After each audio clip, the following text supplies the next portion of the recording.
So we're going into the 4th of July weekend, and what more appropriate place to be than 1776? This is an incubator for all sorts of tech startups, a lot of them focused on social change issues, on education, on healthcare. And so we've got a range of entrepreneurs who are trying to figure out how can we do well by doing good in many cases. And I just have to say that the young people, and some not so young people that I spoke to, coming from a wide range of backgrounds. We had former Army Rangers, we had lawyers, we had former HR folks, transportation experts, engineers. All of them had the kinds of energy and drive and creativity and innovation that has been the hallmark of the American economy. And part of the reason I want to come here today is to focus on what's happened in the U.S. economy over the last several months and last several years. We just got a jobs report today showing that we've now seen the fastest job growth in the United States in the first half of the year since 1999. This is also the first time we've seen 5 consecutive months of job growth over 200,000 since 1999. And we've seen the quickest drop in unemployment in 30 years.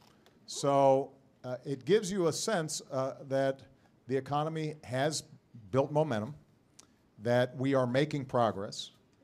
We've now seen almost 10 million jobs created over the course of the last 52 months.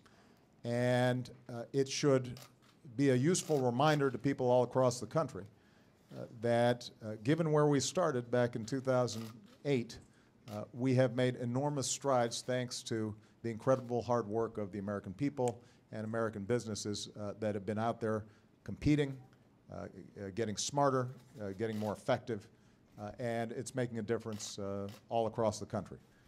Now, what we also know is as much progress has been made, there's still folks out there who are struggling.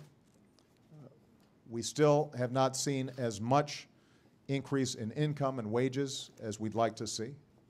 A lot of folks are still digging themselves out of challenges that arose out of the Great Recession.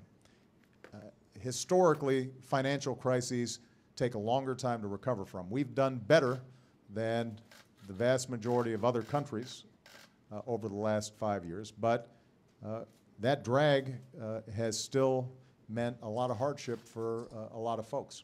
And so it's really important for us to understand that we could be making even stronger progress.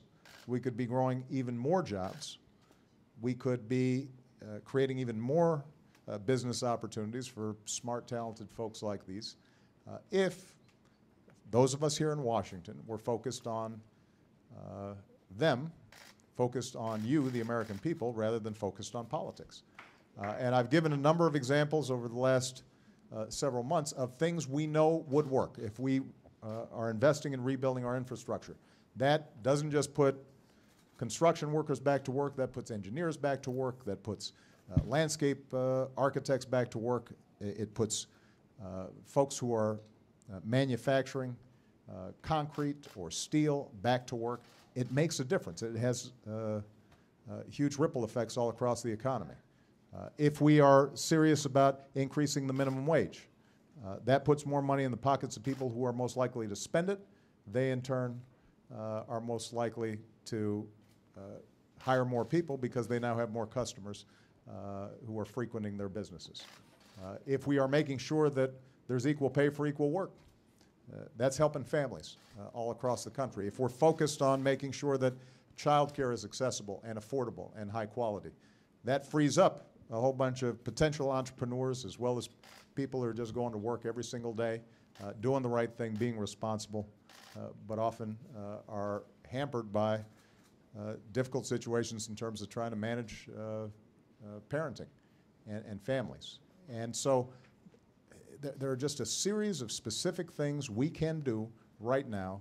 Many of them I'm doing on my own because we have the administrative authority to do it, but some of them we can't do without Congress. We can't fix a broken immigration system that would allow incredibly talented folks who want to start businesses here and create jobs here in the United States, would allow them to stay and make those investments. That's something that we need Congress to help us on. We're not going to be able to fund the Highway Trust Fund and to ramp up our investment in infrastructure without acts of Congress. So my hope is that the American people look at today's news and understand that, in fact, we are making strides. We have not seen more consistent job growth since the 90s, but we can make even more progress if Congress is willing to work with my administration and to set politics aside at least occasionally, which I know is what the American people are urgently looking for. It's a sort of economic patriotism where you say to yourself, how is it that we can start rebuilding this country to make sure that all of the young people who are here, but their kids and their grandkids are going to be able to enjoy the same incredible opportunities that this country offers as we have. That's our job. That's what we should be focused on. And it's worth remembering as we go into Independence Day. Thanks, everybody. Appreciate it. Thanks.